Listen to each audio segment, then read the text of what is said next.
noite, Fernando. Estamos aqui hoje para bater um papo sobre a importância de soft skills e a gente traz um convidado super especial que vai falar com a gente, trazer cases da experiência. Fernando, se você pudesse apresentar para o pessoal. Super obrigado, Catarine. Obrigado pelo super especial. Para mim é um prazer enorme estar aqui com vocês e compartilhar um pouco daquilo que faz parte do meu dia a dia há tanto tempo, né? Falando brevemente aí de mim, eu sou headhunter já há 13 anos, eu trabalho com recrutamento de executivos, atendo empresas que estão em busca aí de novos profissionais para posições estratégicas. E eu falo que essa é uma função privilegiada, né? Porque a gente acaba antecipando um pouco a situação de crise, porque antes de uma empresa começar a demitir os funcionários, ela para de contratar. Então a gente já sente diretamente esse impacto, mas ao mesmo tempo também sente quando o mercado está retomando e as primeiras contratações são justamente aquelas mais importantes, aquelas mais estratégicas, então a gente já sente isso bem no nosso dia a dia.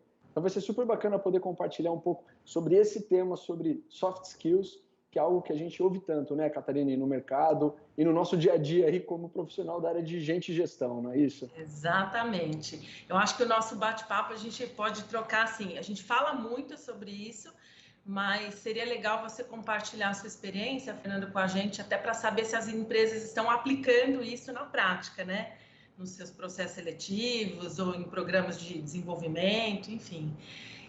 Até comentando com você, eu estava lendo um estudo essa semana que diz que 77% das empresas acham que os soft skills são tão importantes quanto o hard skills. E aí eu queria ouvir de você que está aí na ponta com as empresas, se as organizações pensam dessa maneira mesmo e compartilhar aí com a gente. Você sabe que assim, na minha leitura, esse estudo faz todo sentido, talvez seja até um pouco mais importante do que essas tais das hard skills, né? Mas por que isso?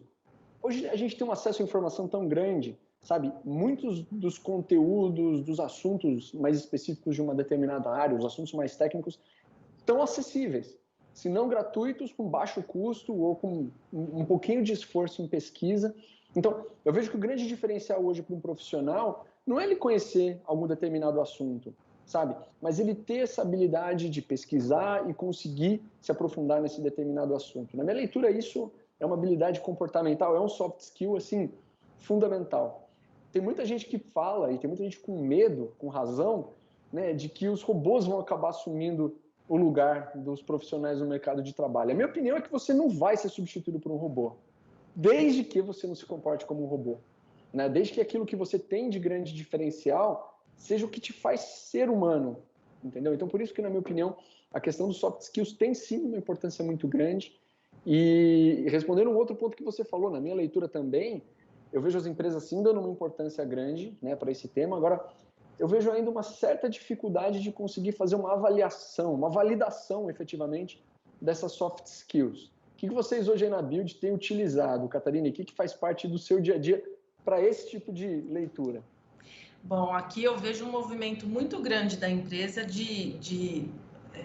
esse equilíbrio entre hard skills e soft skills, eu acho que pende para os soft skills. É claro que é uma mudança de mindset, né, dos gestores, enfim, de toda a liderança, mas eu vejo que até o formato dos nossos processos seletivos são muito mais com esse viés de procurar realmente quais são as habilidades.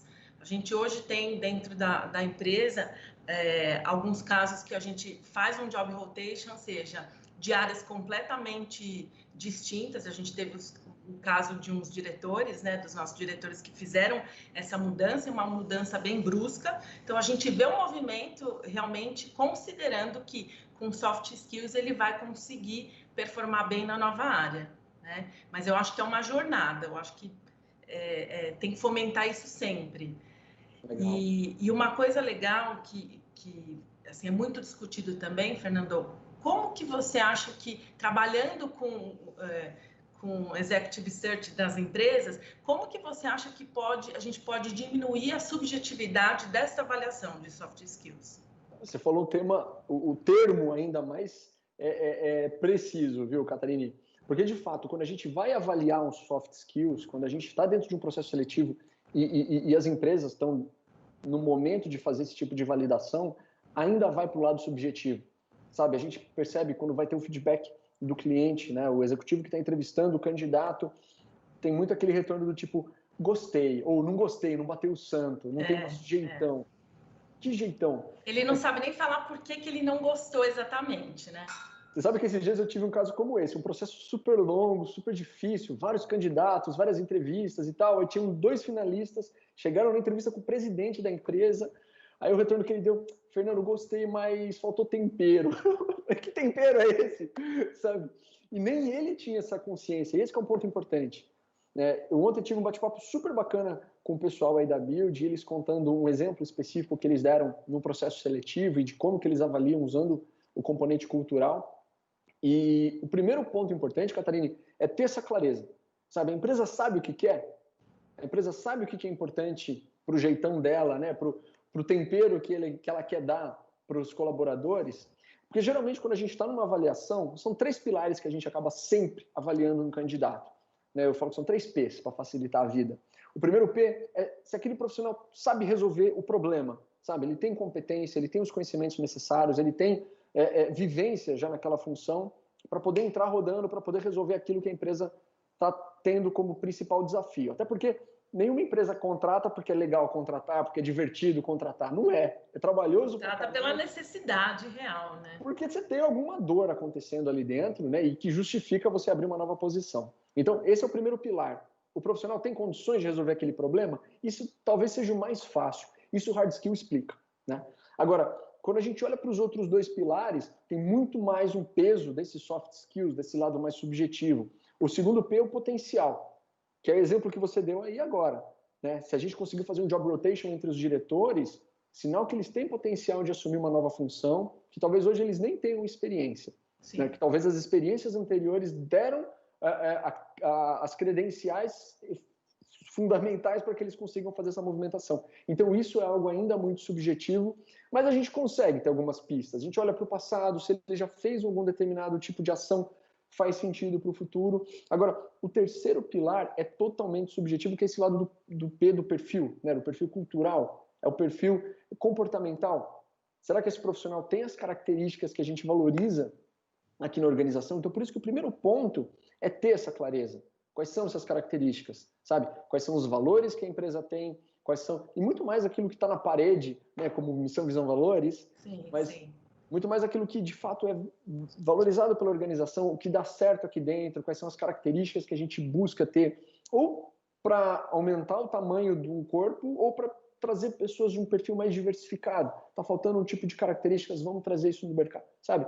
Esse tipo de estratégia ainda é o primeiro passo mais importante na minha leitura. E o que as empresas que procuram você, por exemplo, buscam no sentido dessa avaliação menos subjetiva, nessa parte do terceiro P, que é o perfil, né? Porque eu vejo que, assim, as empresas não querem errar, não tem tempo para errar, e o que você faz de diferente que faz essa avaliação ser um pouco mais real mesmo do candidato? Eu vou te falar que isso é o nosso maior desafio, e talvez isso seja o motivo da nossa função, né, da função de um recrutador externo ainda existir. Porque hoje em dia tem tantas outras ferramentas que podem conduzir o processo seletivo. Tem o LinkedIn. Se eu não me engano, o número mais recente é que passou de 40 milhões de usuários no Brasil do LinkedIn. Né? Quando eu comecei a trabalhar com recrutamento lá em 2007, um dos maiores ativos que uma consultoria tinha era o banco de dados. Era o banco de talentos, opa. Né? Eu chegava lá nos clientes e falava, eu tenho 1 milhão, 2 milhões de currículos. Cara, o LinkedIn tem 43, para ser mais exato. Esse banco é de todo mundo. É de todo mundo, e outra, é o próprio candidato que atualiza esse banco. Então, isso é muito mais poderoso. Né? Eu falo que o desafio antigamente era, poxa, por exemplo, eu estou buscando um gerente financeiro, só para dar um exemplo. O trabalho da consultoria era buscar no meio daquele banco 3, 4, 5 nomes e era um daqueles o profissional a ser contratado. Hoje o desafio é outro. É você fazer uma busca de gerente financeiro, no teu LinkedIn, na tua região, você vai encontrar 1000. O desafio é, entre esses 1000, tentar identificar aquele que faz mais sentido para a empresa naquele momento, naquele perfil. E uma coisa que eu falo, isso para o próprio candidato conseguir se posicionar. E a pergunta que todo recrutador vai fazer em qualquer entrevista, de uma maneira direta ou indireta, por que eu tenho que contratar você e não os outros 999, sabe? E quando a resposta vai para o lado quantitativo, Catarine, vai ter problema. Sabe? O que eu quero dizer com quantitativo? Eu sou diferenciado porque eu sou formado em tal lugar. Vai sempre ter alguém com uma formação melhor que a sua. Né? Ou eu tenho X anos de carreira numa determinada empresa. Vai ter sempre alguém com um pouco mais de experiência, ou com uma experiência numa empresa mais relevante, ou com algum projeto que você eventualmente não tem. Isso vai te trazer problemas. Agora, o caminho para justificar essa contratação, olhando do ponto de vista ainda do profissional, é mostrar quais os problemas que eu sei resolver. Já que a empresa está contratando porque ela tem algum problema, né, tem algum desafio, tenta me mostrar quais os desafios que você tem habilidade em poder resolver, que você já teve vivência ao longo da sua carreira. E respondendo a tua pergunta, no ponto de vista da empresa, essa é uma pista interessante. E eu tenho visto cada vez mais empresas tirando um pouco do peso nesse lado do currículo, sabe? Não olhando só para profissionais com formação em universidades de primeira linha, ou só com profissionais que tenham fluência em determinados idiomas. Isso é um tema extremamente polêmico, né? Tem empresas que não usam o inglês, por exemplo, mas exigem que o profissional tenha inglês fluente. Sim. Né? Mas, ao mesmo tempo, isso também acaba fazendo um crivo, até no aspecto social. A gente está num tema extremamente atual da diversidade. Como é que uma equipe que não é diversa, que não tem esse perfil misturado, como é que uma equipe como essa vai conseguir performar, vai conseguir inovar, vai conseguir ter resultado? E eu não estou nem dizendo essa questão somente olhando para o ponto de vista social. Estou olhando o resultado mesmo. A empresa vai ganhar mais dinheiro ou vai evitar perder dinheiro se tiver uma equipe diversificada. Então, respondendo novamente, né? Eu vejo muito essa situação ainda. Como que a gente pode trazer um novo colaborador olhando para esse aspecto de soft skills? Vamos fechar os olhos para algumas coisas mais tradicionais, né? O recrutamento óbvio. Né? Por que só olhar um profissional que veio de uma faculdade A, B ou C, ou que tem determinadas características... Trajetória X... que teve aquela trajetória X, às vezes na concorrente. Eu falo que esse é o recrutamento preguiçoso. Né? Vamos trazer alguém que fez exatamente a mesma coisa na empresa concorrente, preferencialmente do mesmo segmento, né? Para ser um copy-paste. Quem disse que é o que vai dar certo? E quem disse que é o melhor para os dois, né? Para o profissional e também para a empresa. Então, muito da minha provocação é essa, sabe? Como que eu entro no meu cliente é literalmente participar do dia a dia deles, é estar numa reunião. Para mim é muito importante, muitas vezes, conviver com a organização, participar de um evento de integração, participar de uma palestra que eles vão dar, nem que seja interna, nem que seja uma apresentação de resultados, mas só para ver um pouco daquele dia a dia, daquele jeitão da empresa, sabe, Catarine? Isso é um caminho muito legal para que a gente consiga ver o que vai fazer sentido para aquele profissional. E muitas vezes provocar, sabe? Você pediu alguém da empresa X, eu vou te mandar. Mas eu também vou mandar uma pessoa com um perfil diferenciado que eu acho que você vai gostar. Entrevista depois me conta. E aí, muitas vezes, é justamente o perfil que mais dá certo. Eu acho que também depende da abertura e da maturidade que a empresa tá para contratar esse diverso, né? Eu já tive dos dois lados. Já fui de empresa, né? Empresa mesmo, organização, que contratava uma consultoria, por exemplo, e já fui de consultoria. E eu acho que isso que você trouxe de recrutamento óbvio, isso sempre acontece, né? E a empresa também, quando vai buscar uma empresa fora para contratar, ela tem os ideais dela. Eu quero cara X, Y, trajetória tal, e você acaba ficando amarrado naquele sentido. Você acha que essa tendência, essa abertura das empresas hoje em dia tá melhorando? Você vê uma abertura para apresentar, sei lá, um shortlist de candidatos completamente diferentes daquela posição? Ou ainda isso que você falou, eu apresento um que tem, né, certinho o perfil ali e um diverso para que ele conheça novos perfis? Tem hora que dá, Catarine, tem hora que não dá. Sabe? E, infelizmente, isso é verdade. Eu já tive extremos de empresa que falou, Fernando, nem me apresenta homem para essa posição, nem me apresenta mulher para essa posição, eu quero um cara com até tal idade, ou, sabe? Tem empresas assim. Infelizmente, Catarine, eu falo que empresas não são preconceituosas, mas pessoas são. Então, muitas vezes, aquele gestor, aquele tomador de decisão, ele pode ter uma visão mais míope e a gente fica refém, porque ele é a pessoa que vai bater o martelo no final do dia. Mas sempre que possível eu gosto de provocar.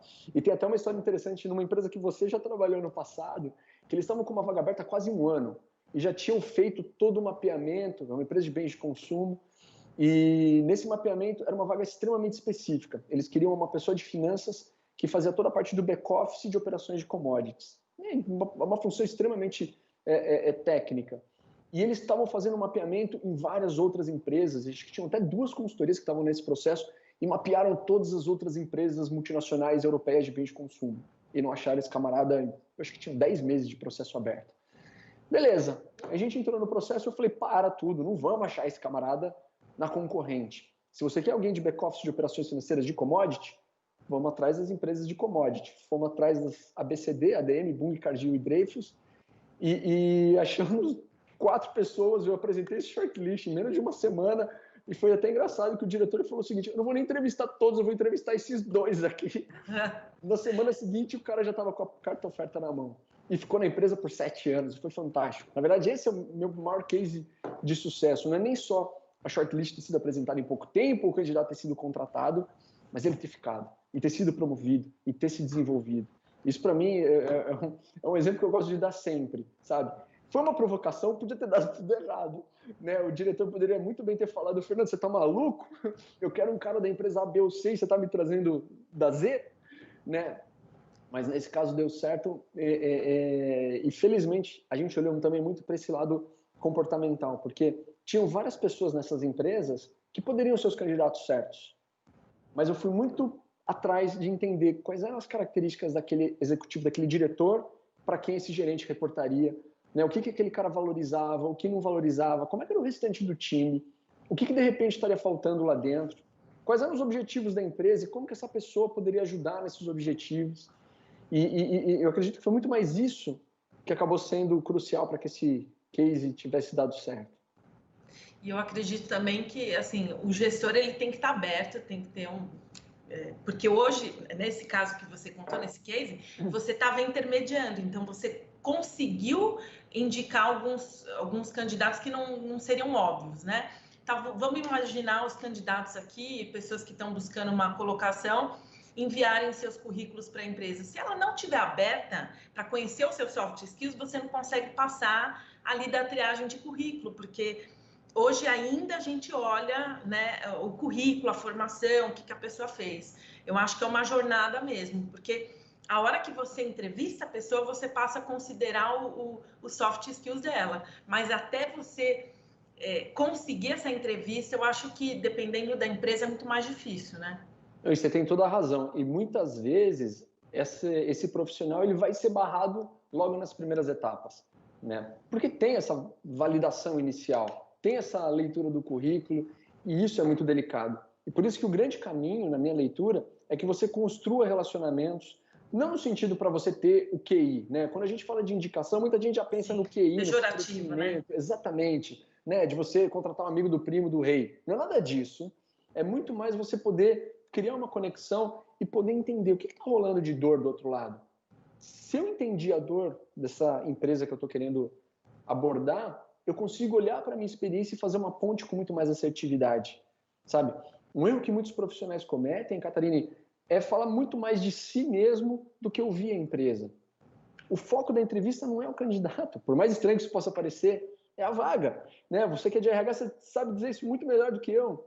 Quantas vezes você está entrevistando, lógico, você está lá anotando os pontos, etc. e tal, mas é muito mais para fazer um link com aquilo que a empresa está precisando, né? Eu costumo dizer como se fosse um checklist. Quais são os pontos mais importantes para aquela posição, para aquela vaga, que vão resolver aquele meu problema, para eu entender dentro daquela experiência daquele profissional o que ele tem e o que ele não tem, entendeu?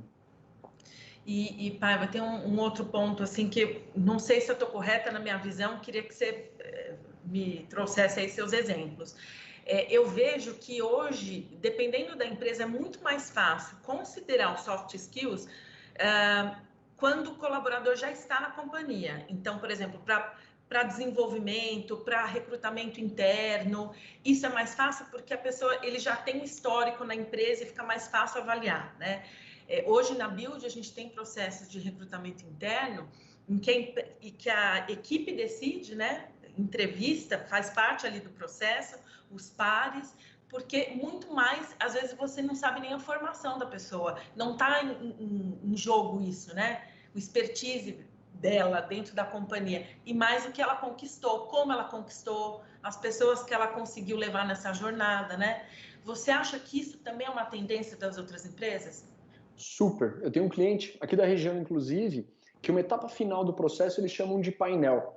E é literalmente quase que uma sabatina, porque são 5 ou 6 executivos atrás de uma mesa e o candidato do outro lado sendo chicoteado aí de perguntas, né? Mas o que é interessante é que esses executivos que estão participando do painel, Catarine, não são profissionais da área dele, não são os gestores diretos. São Legal. pessoas de outras áreas totalmente diferentes. Uhum. Eu contratei para eles recentemente o profissional da contabilidade. E quem estava nessa mesa eram os profissionais de vendas, de marketing, de operações, do agrícola, que é uma empresa do segmento agro. E isso foi interessante. Eles não sabiam nada da contabilidade, mas nem precisavam saber, porque esse pilar já estava validado. Sim, o gestor dele já tinha validado, a gente que é especializado nessa área já tinha validado. Agora, essas pessoas estavam validando os outros pilares. Será que aquele profissional tem o nosso jeitão? E ninguém melhor do que os próprios colaboradores para identificar isso. Para identificar. Será que aquele camarada ia conseguir interagir comigo da melhor forma? Será que eu vejo ele conversando com as outras pessoas aqui da organização? Isso é fundamental. Isso que vocês têm da equipe entrevistar o gestor, eu acho fantástico. Eu fiquei sabendo que alguns diretores foram contratados dessa forma, né? Sim, sim, a minha foi. Vocês falaram na live de ontem, né? Exatamente. Isso é muito legal. E não só para você bater o martelo, né? Mas até para filtrar e falar, não, esse candidato segue, esse não segue. Isso é animal, porque é com quem você vai ter interação no teu dia a dia, né? E mostra, assim, a importância que a gente acaba dando para esses soft skills, para esse fit cultural, né? É muito legal. Se você, nesse exemplo que você deu aí de contabilidade, enchesse a sala de pessoas da área, muito provavelmente a tendência deles é perguntar alguma coisa técnica, né? Ou avaliar, nossa, mas por que ele respondeu isso, aquilo? Essa separação com outra área é o que traz diversidade para o processo mesmo. Eu acho genial isso. E você sabe que eu estava me preparando para essa nossa conversa hoje, eu estava até listando, né, as principais soft skills, mas você sabe que eu sou muito contra isso, sabe? Porque era uma pergunta que eu ia te fazer. Mas você sabe que vez ou outra a gente vê essas listas, né? Saiu aí de tal lugar, as principais competências para o ano de 2000 e tal, e de acordo... o que eu tenho receio disso? Por que eu não gosto? Estou tentando me explicar. Mas é porque eu sinto que muitas pessoas leem isso e consideram aquilo como se fosse um jogo de videogame. Ou seja, se eu tiver aqueles pontos, eu estou bem. Se eu não tiver, eu estou mal. Exatamente. Não é bem assim. Você sabe que a comparação que eu gosto de fazer, Catarina, é o seguinte. É a mesma coisa de você perguntar para um padeiro, para um confeiteiro, qual que é a melhor receita de bolo do mundo? Quais são os ingredientes dessa receita? O que eles vão te falar? Nada que você não saiba. Né? Qual que é o melhor bolo de chocolate? Vamos dar esse exemplo. É o quê? É ovo, é farinha, é leite, açúcar, sei lá, fermento. Né? Se eu falar quais são as principais competências, eu dificilmente vou falar alguma coisa que você não saiba. Eu vou falar de inteligência emocional, de resiliência, de liderança, de empreendedorismo, de comunicação. Beleza, vai dizer que você não sabia, né? Vai dizer que você nunca foi cobrada disso ou que a sua empresa já não está dizendo sobre isso. Agora, pegando o exemplo do bolo, da mesma maneira, o segredo, digamos assim, do melhor bolo do mundo são duas coisas, a quantidade de cada um desses ingredientes e qual é a ordem deles. Né? E trazendo na vida profissional, em cada momento diferente da sua carreira, você vai ter alguma demanda diferente também. Quando o profissional ainda está no começo de carreira, hard skills na veia. Você precisa ser técnico, você precisa ser muito bom naquilo que você faz para você conseguir se desenvolver. Agora, você vai chegar num determinado nível, isso é básico, isso é mínimo. Sem isso, você está fora. Aí você precisa de outras competências, de outras habilidades. Eu vou conversar muito com gente ainda na graduação, vou dar palestra em universidade, o pessoal me pergunta, tá, beleza, eu vou sair da faculdade, eu já entro numa pós, eu já entro no mestrado. Calma. Eu dou esse exemplo do ingrediente. Esse ingrediente da educação, ele é muito importante. Você precisa estudar sempre. Sim.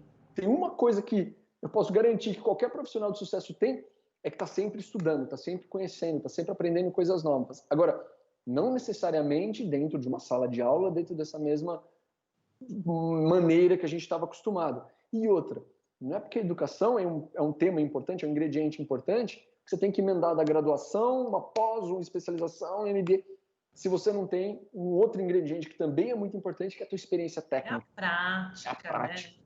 Né? Faz sentido? Super, super, super. E eu vejo que, assim, é uma ansiedade muito grande de conseguir as coisas e as pessoas querem essa receita. Eu também não acredito numa lista, porque mesmo isso sendo divulgado, você lê qualquer revista, Ford, enfim, sempre tem uma listinha lá. E se fosse tão simples assim, as pessoas passariam no processo seletivo e teriam todos os skills necessários, né?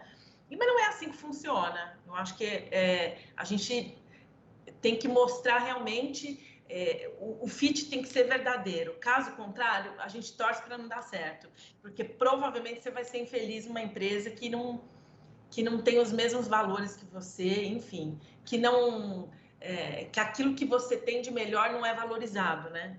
Você falou um ponto muito, muito relevante, de não ter esse fit. Você sabe que eu entendo, a gente tem muita gente desempregada, eu sinto pra caramba por isso. A gente está ainda passando, não dá para dizer que a gente passou, mas por uma crise gigantesca, por uma pandemia.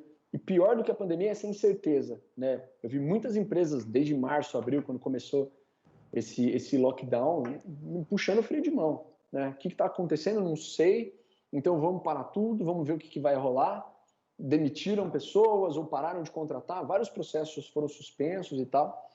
Agora, eu falo mesmo para essas pessoas que estão desempregadas, a pior coisa que pode acontecer é você achar um emprego, só que achar um emprego que não tem nada a ver contigo, sabe?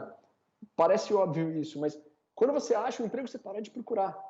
E às vezes você encontra alguma coisa que não era aquilo que você queria. Não era aquilo. E quanta gente que eu conheço, também deve conhecer vários, que entra numa empresa, ou mesmo uma empresa que contrata um colaborador e passa um tempo e fala, putz, não era bem isso, me arrependi. Né? E para o colaborador é a pior coisa. Imagina, passar um tempo numa empresa, depois sair, depois passar numa outra empresa, depois sair. E não estou nem falando de tempo, estou falando de ciclo. Porque chega numa entrevista, o que o recrutador vai te questionar é isso. O que você fez? Sabe? Independente se você passou 6 meses, 6 anos numa empresa. Eu quero saber o que você entregou, quais foram os seus projetos, os desafios, os diferenciais que você tem. Se você não tem muita história para contar, sinto te dizer, mas não vai ser bom para a sua vida profissional. Independente da sua formação, do seu idioma, é isso que você falou, a prática realmente, né? E o quanto de gente que eu conheço com ótimas formações, com excelentes empresas, mas que não chegaram lá, ou que não estão felizes. O que tem de gente que não está realizada, Catarine, é, assim, gigantesco, sabe? Pessoas de sucesso, tidas como pessoas de sucesso, que têm ótimos salários e cargos diferenciados, às vezes trabalham naquelas empresas, né, com maior relevância ou com mais destaque no mercado, mas que no final do dia, eu não estou nem dizendo isso de uma forma ingênua, não estão felizes, não é isso, mas não é aquilo, sabe? E eu sinto que esse é o maior problema de todos, porque se você tem todos os outros ingredientes checados, né, e você ainda não tem essa realização, aí você já começa a enfiar minhoca na cabeça. Putz, o problema deve ser comigo. Eu tive uma conversa dessa com um amigo que trabalha numa super empresa, tem um super cargo, um super salário, ele tem uma responsabilidade por toda a América Latina e viajava, né, antes do Covid. Ele viajava por todos esses países. Aí um dia, num casamento de um amigo, ele me puxou no canto e falou, Fernandão, cara, eu acho que eu preciso ir para um psicólogo, porque eu não estou feliz, cara, deve ter algum problema comigo. E aí, não eu tenho tudo que todo mundo sempre sonhou. Ele trabalha numa empresa que eu sei que tem gente que daria um braço para entrar lá dentro e não estava feliz, sabe? E é isso que é interessante. Não tem uma receita nesse sentido. Eu também sou super contra aquelas pesquisas que apontam os principais motivadores que fazem um profissional mudar de empresa. Meu, varia demais. O que é importante para um não é importante para o outro. O que era importante para esse meu amigo, por exemplo, era aquela sensação de estar se desenvolvendo. Ele já estava há 5 anos fazendo a mesma coisa, fazendo mais do mesmo para ele, era zero desafiador. E sabe como que ele resolveu isso daí? Ele continuou nessa empresa, só que ele resolveu fazer um mestrado. Depois de 15 anos de carreira, ele fez a graduação dele e nunca mais estudou. Ele foi fazer um mestrado, ele foi se desafiar fora do ambiente profissional e aquilo trouxe uma realização gigantesca para ele e que acabou impactando positivamente na empresa. Então, sabe, não é uma receita. Ah, então você não está feliz? Vai fazer um mestrado? Óbvio que não. Né? Para alguns profissionais vai fazer um menor busque sentido. alguma alternativa, né? A gente fala muito aqui de protagonismo, né? Às vezes, e de autorresponsabilidade, porque muitas vezes o colaborador está frustrado, igual você falou, e ele joga toda essa responsabilidade na empresa. Quando, na verdade, se você não está feliz, busque uma posição que te satisfaça, participe de um recrutamento interno. E às vezes, para você participar de um recrutamento interno, você tem que se preparar, né? Você tem, enfim, é um conjunto de coisas que a pessoa pode fazer.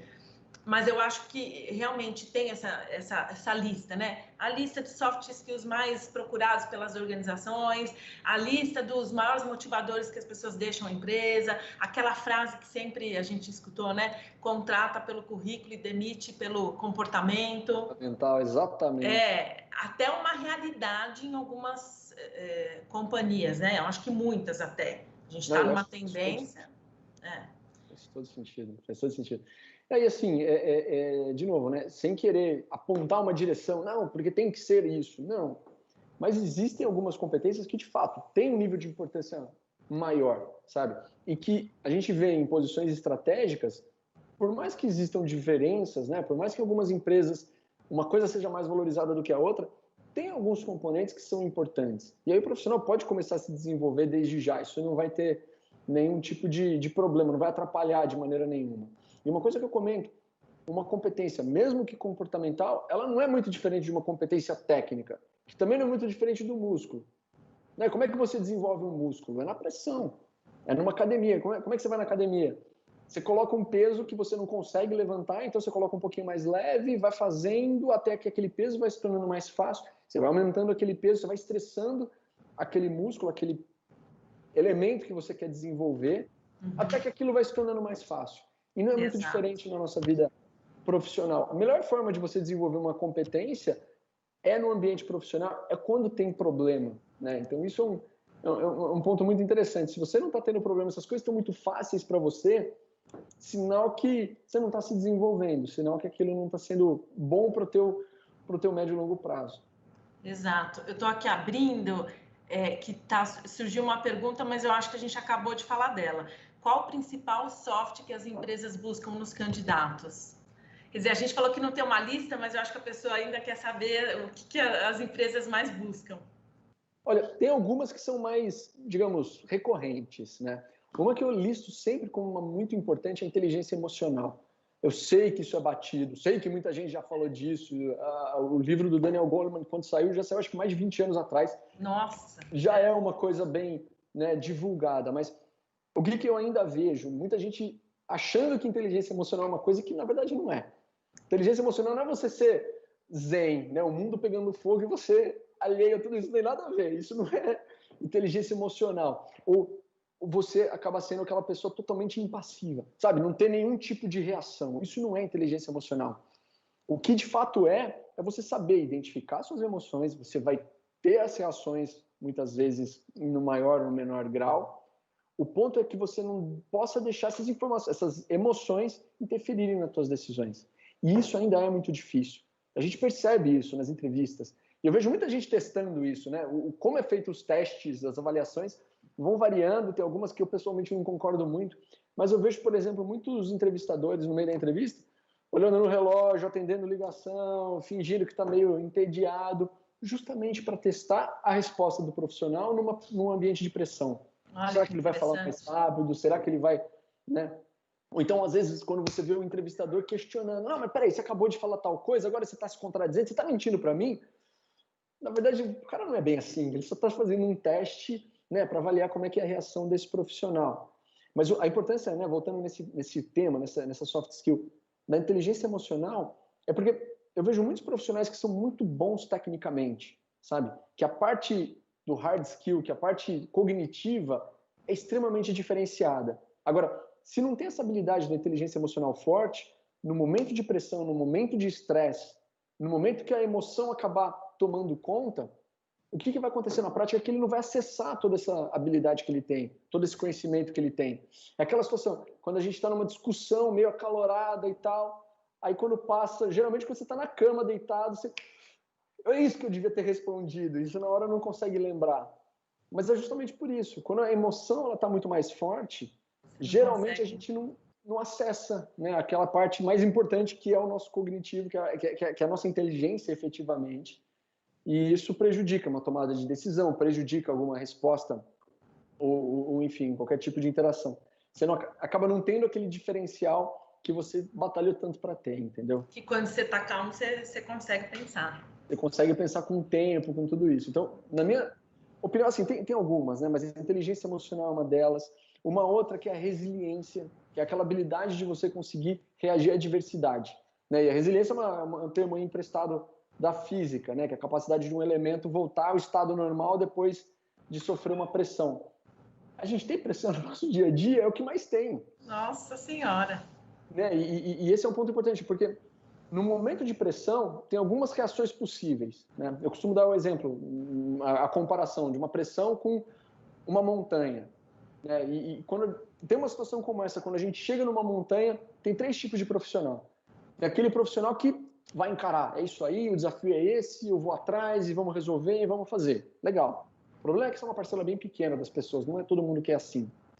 Tem um outro tipo de pessoa que vai lá e desiste. Meu, isso aqui é muito difícil, a gente nunca conseguiu fazer, porque não dá, porque o mercado, porque, né, o governo, porque o Covid. Tem sempre uma desculpa para não fazer, nem tentar, para nem se frustrar. E esse também é uma parcela pequena, a boa notícia é essa. Agora, a má notícia é que a maior parte das pessoas, de acordo com várias pesquisas, vários estudos, é que é aquela pessoa que fica impassiva, né? Tipo, se a gente está numa situação da montanha, é aquela galera que vai montar acampamento e falar, vamos ver o que vai acontecer, né? Se alguém conseguir subir, a gente vai atrás. Se alguém desistir, a gente vai atrás e desiste também.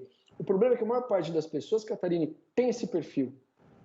Então, para as organizações, para as lideranças, é muito importante saber lidar com esse tipo de profissional, com esse tipo de indecisão. E essa é uma habilidade, assim, fundamental.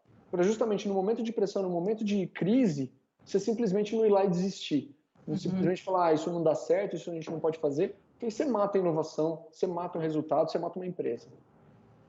Faz super sentido. E eles falam, né? O maior número de pessoas não são aquelas que fracassaram. Como a gente fala, a maior parte é fracassado. Não, a maior parte é que desiste antes de fracassar, né? De tentar, pelo menos. Tem uma frase, eu não vou lembrar agora de quem, mas que o sucesso é você ir de fracasso em fracasso sem perder o entusiasmo. Acho que é do Churchill. Depois eu vou até procurar aí, mas é alguma coisa nesse sentido. Faz todo sentido. Muito, muito mesmo. Ô, Fernando, já estão me mandando aqui. Cata, tá terminando, Cata. Passa muito rápido. Já está dando o nosso tempo, mas se tivesse mais tempo, a gente poderia continuar muito mais. Por muito mais. E para a gente terminar aqui, qual a recomendação que você dá para quem está nos assistindo, que quer desenvolver essa parte de soft skills e não sabe como? Minha recomendação, a melhor academia que tem para você desenvolver esse músculo é o mundo corporativo. Sabe, não fuja dos problemas, não fuja dos momentos de pressão, de tensão, porque é ali que você está sendo colocado à prova e é ali que você está se desenvolvendo. Muito legal, isso aí. Aproveitem as oportunidades, né? Muitas vezes a gente reclama desse mundo, dos problemas, mas é ali que a gente vai encontrar uma melhoria, né? Isso aí. Esses soft skills. Muito bacana ter falado com você. Obrigada por ter compartilhado aqui esse tempo com a gente. Eu que te agradeço o convite, Catarina. Um grande prazer estar aqui com vocês e fazendo parte desse evento fantástico.